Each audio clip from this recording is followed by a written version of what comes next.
आखिर कौन रच रहा है? सब कुछ ठीक था, सब बेहतर था। कई सवाल उठाए जा रहे हैं कि अगर आपको प्रेम जताना है, नज़दीकी जतानी है, तो उसके तरीकों में ये दूसरी चीज़ें कैसे आ जाती हैं। उन्नाव में पुलिसकर्मी के स्टार नोच लिए जाते हैं। जबलपुर की बात करें या मध्य प्रदेश की बात करें, वहाँ पर लड़ाई झगड़ा और ज़्यादा हो जाता है। हमारे सवाल हैं कुछ, और इस सवालों से हम लोगों से जवाब लेना चाहेंगे। केवल वो सवाल आपके सामने रखते हैं। आई लव मोहम्मद को क्या कट्टरपंथियों ने एक मुहिम बना लिया है? कट्टरपंथी शब्द पर ध्यान दीजिएगा, हर कोई नहीं है इसमें। इलाके भले मेजॉरिटी वहाँ पर हो माइनॉरिटी की, लेकिन हर कोई नहीं है। इसके जवाब में उकसाने के लिए आई लव महादेव चलाया जा रहा है। आई लव मोहम्मद की आड़ में धार्मिक रंग आखिर किसकी शह पर दिया जा रहा है? और मुस्लिम युवकों की आड़ में उन्हें आगे करके सियासत कौन कर रहा है? कौन ऐसा है जो पीछे छुपा हुआ है, और कौन ऐसा है जो इन युवाओं को, जिनको अभी भविष्य बनाना है, जिनको आगे बढ़ना है, उनको पुलिस के मामलों में, पुलिस के साथ उलझने में और वहां पर बलवे जैसी हालत पैदा करने के लिए तस्वीरों में तो कम से कम साफ तौर पर समझा जा रहा है। कई खास मेहमान मेरे साथ इस वक्त जुड़ रहे हैं। स्वामी शैलेशानंद गिरी महाराज मेरे साथ, महामंडलेश्वर इस वक्त जुड़ रहे हैं, हिंदू धर्म गुरु। बहुत धन्यवाद, आपने समय निकाला, हमारे साथ जुड़ रहे हैं। हाजी नाजिम खान मेरे साथ, इस्लामिक एक्टिविस्ट के तौर पर, स्क्रीन पर आप सबको देख पाएंगे एक एक करके। और सौरभ मालवीय राजनीतिक विश्लेषक के तौर पर मेरे साथ इस वक्त जुड़ रहे हैं। सबसे पहले शैलेश जी, मैं आपका ही रुख कर लेता हूँ। धर्म से जुड़ा हुआ मामला है। लोग अपना इजहार, अपनी भावनाओं को व्यक्त कर सकते हैं अपने आराध्य के लिए, और ऐसा होता हुआ दिखाई भी पड़ता है। हम अपनी सनातन में भी देख लें, हम इस्लाम में भी देख लें, या हम सिख में देख लें, क्रिश्चियन में देख लें, या यहूदियों में देख लें, किसी भी धर्म में देख लें, सब अपने आराध्य के लिए करते हैं इन चीज़ों को। लेकिन जो तस्वीरें अभी उभरी हैं उसमें ये इजहार भी है, लेकिन इजहार होते होते वो फिर ऐसी स्थिति में बदल गया जहां पर तोड़फोड़ होने लगी, जहां पर पुलिसकर्मियों से उलझने लगे। कहीं किसी के स्टार नोचे जा रहे हैं, कहीं पुलिस पर हमला हो रहा है। उत्तराखंड में तो और बुरी स्थिति हुई, जहां पर करीब 500 से ज्यादा लोगों के खिलाफ मामला दर्ज हुआ। सोच कट्टरता की है या फिर किसी चीज के जवाब में यह सब हो रहा है? स्वामी शैलेशानंद जी बिल्कुल, धन्यवाद आपको। देखिए, एक बात स्पष्ट रखिएगा कि भीड़ के सिर अनेक होते हैं, दिमाग एक भी नहीं होता। ये शुरू से हमने देखा है, विश्व के हर एक जगह जाकर के देखा है। वेटिकन में जब वो जुलूस निकलता है ना, तो उस समय पर यहूदियों के ऊपर हमले होने लग जाते हैं। वहीं पर हम लगातार विश्व के अलग अलग धर्मों को अध्ययन करने में पाते हैं, जब वो भीड़ का स्वरूप लेता है तो उसके बुद्धि के ऊपर मानो पर्दा सा डल जाता है और वो आक्रामक हो जाती है, वो अनियंत्रित हो जाती है।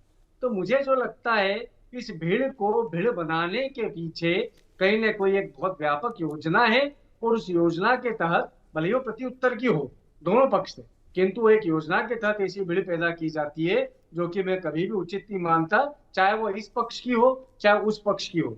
मेरा एक निरंतर से कहना है, हम धर्म ग्रंथों की लिखी हुई अच्छी बातें, हमारे धर्म ग्रंथों के महापुरुषों के द्वारा कही गई अच्छी बातों को तो प्रसारित नहीं करते। हम युद्ध के उन मंजरों में सिर्फ युद्ध को प्रसारित करते हैं, पर यह नहीं बताते कि अच्छाई पे बुराई की जीत का वो युद्ध था। यहाँ पर कौन अच्छा कौन बुरा, यहाँ पर हम सब भारतीय, हम सब अच्छे हैं। इस कारण से यह वाला जो जुलूस है या इस प्रकार की जो घटना है, यह निश्चय ही चिंतनीय, इसकी जांच होनी चाहिए। जी, इसकी जांच वाकई होनी चाहिए। बड़े संक्षेप में आपने बात की, आपने दो बातें बहुत अच्छी कही। एक भीड़ को लेकर आपने कहा कि भीड़ को बना कौन रहा है, और दूसरा आपने कहा कि भीड़ के मस्तिष्क और उसके दिमाग पर कोई कंट्रोल नहीं होता। हाजी नाजिम खान मेरे साथ जुड़े हुए हैं, इस्लामिक स्कॉलर, इस्लाम के जानकार, इस्लाम के गुरु, जो भी आप उनको इसके साथ प्रतिष्ठा दे सकें। लेकिन हाजी नाजिम खान, आई लव मोहम्मद से मुझे नहीं लगता किसी को इतराज होगा। आराध्य हैं, धर्म है आपका, और ये व्यक्त करने की उसमें कोई मनाही नहीं है, हम व्यक्त कर सकते हैं। लेकिन इसके पीछे एक साथ सिलसिलेवार कई जगह चीज़ें निकलना, और इस नारे के बाद जो भीड़ निकल जाती है, जो भीड़ बची हुई होती है, वो जो कुछ करती है वो दहशत फैलाती है। क्या इस भीड़ का उन्माद फैलाकर कोई फायदा उठाया जा रहा है, जैसा इशारा स्वामी शैलेशानंद भी कर रहे थे? हाजी नाजिम। हाँ, देखिए जिस तरीके से आई लव मोहम्मद की बात होती है, तो देखिए मैं भी अपने पैगंबर इस्लाम से आई लव मोहम्मद, यानी कि मैं भी बेइंतहा मोहब्बत करता हूँ अपने पैगंबर इस्लाम से। और जो इस्लाम के अनुयायी हैं, जो इस्लाम को मानने वाले हैं, तो वो सब पैगंबर इस्लाम से बेइंतहा मोहब्बत करते हैं। लेकिन जिस तरीके से ट्रेंड चलाया जा रहा है, तो मैं अपने मुस्लिम समाज के सम्मानित व्यक्तियों से सबसे ये कहना चाहता हूँ कि हम सब मजहब इस्लाम को मानने वाले हैं, तो देखिए हम लोग पैगंबर इस्लाम से मोहब्बत करते हैं। लेकिन आप जिस तरीके के जुलूस में निकाल रहे हैं, तो मैं आपसे ये कहना चाहता हूं कि शासन में प्रशासन की परमिशन ली जाए, तभी आप आगे बढ़े। क्योंकि आपके बीच में कुछ अराजक तत्व जो चाहते हैं कि मुल्क का माहौल खराब हो, वही कहीं ना कहीं आके आपकी भीड़ में आ जाते हैं। और वो उकसाने वाला बयान जो अभी बात चल रही थी, सर तन से जुदा, इस तरीके के नारे की जो बातें हो रही है, तो वो नहीं होनी चाहिए। देखिए ये दहशत गर्दों का नारा है, ऐसे नारे के हम कड़े शब्दों में मजम्मत करते हैं, ऐसा नारा नहीं होना चाहिए। लेकिन अगर कोई इस बात को अगर कह दे कि भी आई लव मोहम्मद जो है एक उकसावा वाली बात है, इस तरीके की गलत धारणा देश के अंदर फैलाई जा रही है। आपने देखा होगा पैगंबर इस्लाम को लेकर किस तरीके से भारत के अंदर कुछ लोगों के द्वारा किस तरीके से भाषा का प्रयोग करा गया था पैगंबर इस्लाम को लेकर, यह पूरे भारत को पता है। लेकिन हम ये कहते हैं कि चाहे राम जी हो, शिव जी हो, या और कोई हो, या हमारे पैगंबर इस्लाम हो, देखिए मेरा मजहब इस्लाम ये कहता है कि जिसके धर्म के मानने वाले हैं, उस धर्म के मानने वालों का उनका सबका सम्मान करना है। और जब वो राम जी को मानते तो उनकी आस्था का हमें पूर्ण रूप से ख्याल करना है। लेकिन अगर हम आई लव मोहब्बत का इजहार करते हैं, तो हमारी भी जो आस्था है, जो मजहब अकीदा है, उस पर भी हमारे दूसरे भाइयों को भी ये अकीदा रखना है और उसी का एहतराम भी करना, क्योंकि मुल्क तो गंगा जमनी तहजीब वाला है। अगर कोई बीच में अगर ये कहता है कि भाई आई लव मोहम्मद के बाद अगर हम आई लव महादेव चला रहे, हम लोगों को कोई आपत्ति नहीं है। भाई आपके आराध्य हैं, आप चलाइए, पूरे देश के अंदर कहां कहां करना है आपका पूरा अधिकार है, क्योंकि ये संविधान आप लोगों को भी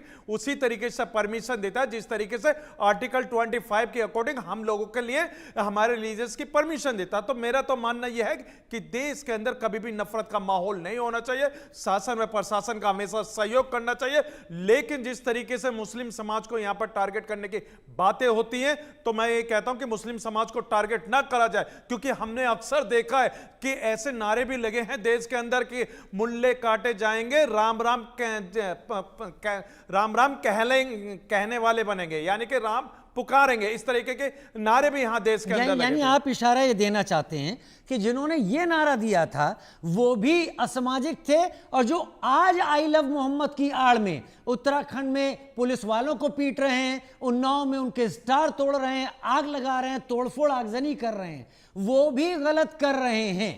हाँ देखिए, मैंने कहा ना कि आई लव मोहम्मद कीजिए, उसमें तो मेरे ख्याल से किसी को कोई एतराज नहीं होगा, वो आराध्य है, आपका धर्म है, आप उसे माने, उसमें कोई दिक्कत ही नहीं है। हाँ मैंने देखिए इसीलिए कहा कि जब कहा था कि जब मुल्ले काटे जाएंगे राम राम चिल्लाएंगे, इस तरीके का नारा भी लगा था। और उसी के साथ अगर कोई सर तन से जुदा के नारे लगा रहे तो ये दहशतगर्दी नारा है। ऐसे नारे देश को जरूरत नहीं है। देश के अंदर राम जी के मानने वाले हैं और पैगंबर इस्लाम को भी मानने वाले हैं। देखिए हम लोग तो एक है, लेकिन अगर हम लोगों के बीच में जो एक फायदा उठाने की कोशिश करने वाले अराजक तत्व है, उसी पे पैनी नजर हम लोगों को रखनी है। ठीक है, अराजक तत्व जो इस बीच में आ जाते हैं उनके ऊपर नजर रखने की जरूरत है। मेरे साथ मेरे अगले मेहमान इस वक्त जुड़ गए हैं और मैं आपका ही रुख करना चाहूंगा।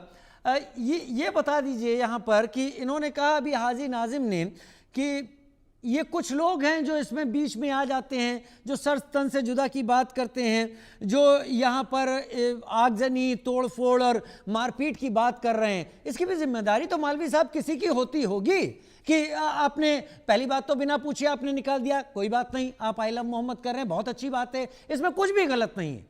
लेकिन उसके पीछे जो कुछ हो रहा है उसकी जिम्मेदारी तो उन आयोजकों को लेनी होगी। और एक साथ कई जगहों पर 2 दिनों के अंदर एक ही जैसी चीज होना और अधिकतर में हालात बिगड़ जाना,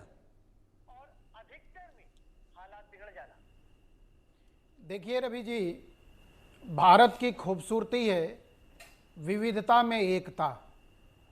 जो भारत की ये विशेषता है डाइवर्सिटी को लेकर चलना, सभी को अपने अनुसार पूजा पद्धति की पूरी स्वतंत्रता है। उस स्वतंत्रता में जीने का अधिकार और राइट हमारा संविधान भी हमें दे रहा है। और पूरी दुनिया में आज सबसे ज्यादा महफूज कहीं इस्लाम को मानने वाले मुसलमान हैं पूरे विश्व में, वो भारत है। तो जहां पर इस तरह की गंगा जमुनी तहजीब की एक बढ़िया शानदार धरती है, वहां पर ये जो सिरफिरे, ये जो कट्टरपंथी, जो एक विशेष उद्देश्य को लेके सारी व्यवस्था को छिन्न भिन्न करने का साजिश रच रहे हैं, तो इसकी जांच होनी चाहिए, पहली बात। दूसरी बात, यह कोई इस्लाम के पारंपरिक पूजा पद्धति का यह तामीर नहीं है जो आज सड़कों पर दिख गया।